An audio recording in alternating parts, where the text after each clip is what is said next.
let's go ahead and go through it now. So I'm coming back to NCBI where I'm typing in the species we've been working with, the Anna's hummingbird, a local hummingbird species.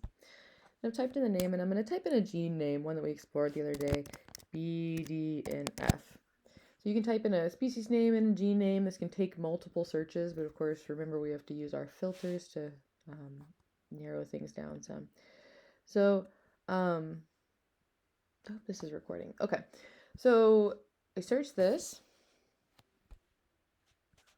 and I get to the gene page, and we visited a gene page the other day, and gene pages can look really ugly. They can look, they just have a lot of stuff going on. And so what I usually do is I just do Control F or Command F to search for FASTA. And then I go down to the FASTA link here. And remember, that's the format of the file that a lot of sequence stuff comes in. And so this actually takes me to the whole shotgun or whole genome shotgun sequence. So this is our whole region and not just the gene sequence we need. So I actually need to go back. I need to go down and select the transcript instead. So maybe just take the coding sequence for now. So I can go to the FASTA here, and remember this is an accession number. This is something we care about as a unique identifier. So I can get the FASTA sequence here. And I can take the sequence and I can either actually just paste the whole thing, or I can actually just paste in the accession number. The good thing about all of this being connected in a database is that I can use this number to also search. So y'all know how to copy and paste, so I'm going to show y'all how to do this part. So I'm going to open Blast, but I actually could just click Blast from here. But I'm going to take y'all through just the home page, just, you know, so we can go through it. With this video, of course, you can pause it anytime you need to and go back. Okay, so I can put the accession number here. I can also just put the sequence file here. And if I wanted to filter by some organisms, so if I wanted this to be in, you know, all vertebrates, I could say vertebrates. You can see they have this taxa ID, which even if you put in different names, it might end up the same one as long as it means the same thing. You could also look really specifically. You could look in hummingbirds, right? Really specifically. And so I'm actually curious about what is this gene closely related to besides hummingbirds, actually. I'm sort of curious about that. So I want to know in birds, I want to search in birds, but then I want to add another search filter. I'm going to add a search filter here. And I'm going to say hummingbirds here, and I'm going to click this exclude. So this is saying search all birds for this gene that comes from this hummingbird, and search it from against all birds, but actually exclude all the hummingbirds because we don't actually, I want to see, you know, where this gene is further out. Okay. So I don't change anything here. You know, we talked about BLAST in today. Web BLAST actually uses a few different BLAST things. So you can kind of look at this to think about which one you might want to choose, but it kind of says right here pretty clearly. Okay. So I'm blasting the sequence. And while I'm doing that, while that's running, I'm going to log into the VPN because right now I'm at home and I'm off campus, and so I need to connect to the VPN first.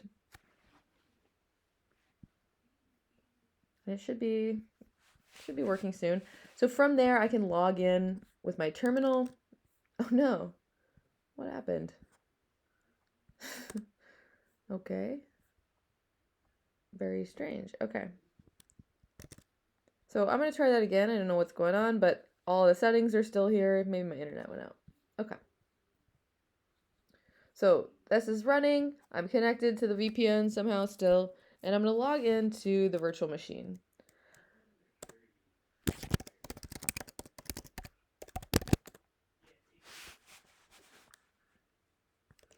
And so once I'm logged in, the first thing I'm going to do is going to be to create a file so that I can paste in these results. So let's go back to the BLAST results because they're now finished. And it gives me a lot of information right here. So it gives me the query ID that I looked for, the description, the length of it.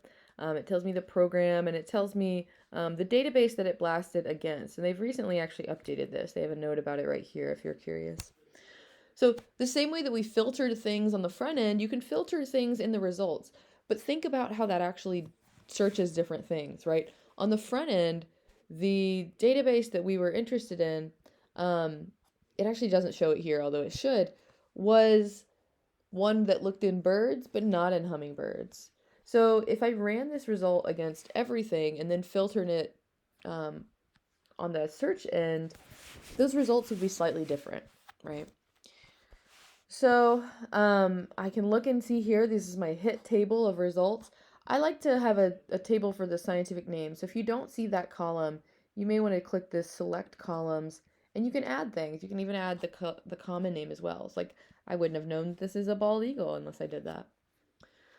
So these are all of the hits that come up, and you can see that the first one covers 100% of the sequence and is 96% similar. That's pretty good. It has an e-value of 0, which means that there are 0 hits that are as good as this particular one. So again, pretty solid. So I could filter data on here, and in your homework there'll be some different instructions for filtering data, maybe on the front end and also on this back end here once you have the search results. Because sometimes we want to exclude like what we saw today in the demonstration with the tarantula gene pulling back the query itself as the first hit, right? Of course, the exact same sequence is the best match. Okay, so how do we download data from here?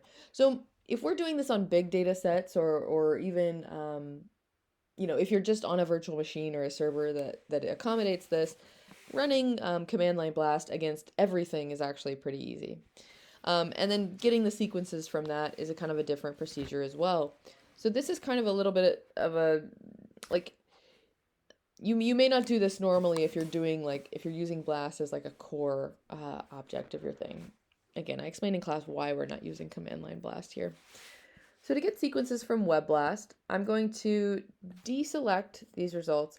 And one thing I want to mention is that y'all should definitely explore this page. There's about 1 million things you can click on. There's this taxonomy page, which we'll explore when we are doing our first project. There is graphical alignments that we looked at today. There's so much data just in this page. Okay, so if I wanted to grab the best top hits, okay, say that I want to grab the first 5 top hits, I can actually just select them here. And I can go download, and I'm going to say complete sequences, because remember that BLAST is a local alignment. So if I select the FASTA format with just the aligned sequences, that may only be a very small subsection of the sequence itself. So I want to download the complete sequences because I want to do my own alignment. And it usually just comes up as something called seq dump. So I can open that up, and you can see that it's a FASTA file just like we're used to. It shows the header here and the sequence here. So I'm going to copy all of this, and then I'm going to paste it into a new file in the virtual machine. And so I want y'all to follow along or just try this for yourself. You'll be doing this on the homework, but the homework one is a little bit more complicated, and so this is a good practice. So if y'all remember the text editor that's kind of like Word or like Google Docs, but it's just a flat plain text editor on the command line, we're going to use one called Nano. And for this file, I'm going to call this something informative, right? Because we talked about how to make informative files. So I'm going to include the query accession ID that I put here. That's going to be the first part of what I'm going to name this file, because we say nano, the tool, and then the file name. So this, and then I'm going to say top 5 bird hits. So this tells me that this is, and I can even say blast out and then call it a FASTA. So this is getting a little bit long, but you can see it's kind of helpful for me if I come back to this file. I have the accession number. I have generally what this is from the tool, and even including the filtering that I did on it. Of course I didn't put not hummingbird, but I'm just calling this top bird hits. And .fa to remind myself that it's a FASTA file. So of course it's empty right now, and I need to come back to this file and grab those sequences. So I'm copying those and pasting them here. And pasting, of course, is a little messy, but then I'm going to do Control O to save and Control X to exit. Okay, so now if we view this file, say with the command more, then this is what it looks like. Looks the same as it does over here, but now it's in pink on my screen. So this is, a FASTA file as we're used to, and it has 5 different sequences. If I wanted to just see the sequence, the headers that are in there, remember I can grep out the caret, but of course remember what we do not want to do. We demonstrated this in class. We do not want to do something like this, because remember that this character, this caret here, saves files. So whatever is upstream gets sent into this. So this would overwrite our file, or it could overwrite our file. And so we want to make sure that this search term is in quotes. And so when I do that, you can see here that I get back the headers for all 5 of the sequences. So I don't know what bald eagle it looks like. It looks like there's a falcon maybe in here and some other cool birds. So got some interesting birds here. Crested ibis, whooping crane, lesser kestrel, and rock pigeon. Even emperor pigwing. I can come over here to taxonomy and see that as well. See how they're adjusted. I recommend checking this out. It's kind of cool. Okay, so back to what we're doing. So this is our FASTA file, and the input to a sequence alignment is a FASTA file, a list of sequences, right? So we can run the alignment tool in several different ways. I want to demonstrate the one that's called interactive mode. So to activate interactive mode, we just type the tool name. Here it's called mafft. And it prompts you as it goes along. So that's the interactive part. So it's saying, where's the input file? And then it even is nice enough to tell you where you currently are in case you need to specify that the file is somewhere else. Because the file is here, I don't have to tell it where it is. So I can just say, this file. Then it's asking me for an output file. I'm going to paste in the last, the name here, and I'm instead going to call this ALN. Usually that's just, what I call an alignment. So here's several different formats we can choose. And so I added this slide in. I'll upload these slides. But this is a common format that we're going to use called Clustal, and the tool is named Clustal. That's not the tool that we're using. It's just a really common one that's become so common that the format has become a common name, like the way that Kleenex is like for tissues. So Clustal format is going to line up our sequences in a way that we can see where the differences and the similarities are. And it has several different kind of notations on the bottom that tells you about what those are. Okay, so we're here, and I'm going to ask for the Clustal format. To me, it doesn't matter if they're sorted or input. So this is asking you for the strategy. So this is asking about what algorithm do you want it to apply to align this. And so you can go into the mafft manual if you want,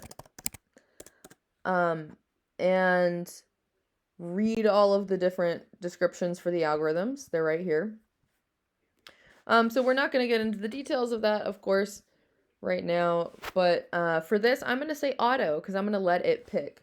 But remember, there's no one perfect alignment that we can know. We're always reconstructing history and homology when we do this.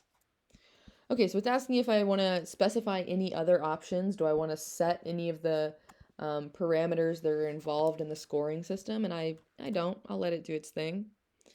And so then it's telling me, okay, if you were to run this command not on interactive mode, here's what it would look like. It would look exactly like what I've highlighted here, just without all the quotes. So if you wanted to run this on the command not in interactive mode, this is how you would do it. You would write mafft without the quotes, and then these flags here, auto, Clustal out, reorder, the file name, the input file name, and then you would send it to this output file name. So I'm going to hit enter. And you can see that it's aligning it. It's telling me how similar they are. It's got some information about the algorithm. And then it gives the alignment itself. So this is the Clustal format. And you can see that sequences are just stacked up on top of each other. So the gaps are showing that these 4 sequences don't match anything that is present in this last one. That's fine. We're going to start to see some areas of conservation soon. So I hit the space bar to paste through this file. And I can see that we're starting to get some alignment. So as you see here, it's aligned. And these stars mean that it's perfectly aligned. So this means that for these 5 different species at this position that we assume is homologous, shared ancestry, there's an A in this position. So there's a star. So you can see here in cases where this species has an insertion of an A, these all have gaps. quite a bit of conservation here, really, really strong conservation, as you can see. We do start to see some differences. I always forget what the dots mean because there's dots and then there's colons. So I added that to the slides that I'll upload. Um, so the gaps are just indels, the stars are where it's exactly the same, and one dot means some conservation, okay? Two dots mean that there is some structural similarity. So it's either the nucleotides there are all pyrimidines or they're all purines. So they're either shaped the same. And so this alignment, we can visually assess how similar they are. And then this alignment is what will go into the phylogenetic analysis. So right now we've gone from homology searching sequences to making a multiple sequence alignment. And next we're going to start building a phylogenetic tree from this sequence alignment, where each position is going to inform us about the evolutionary history of these species. All right, so thank you for listening.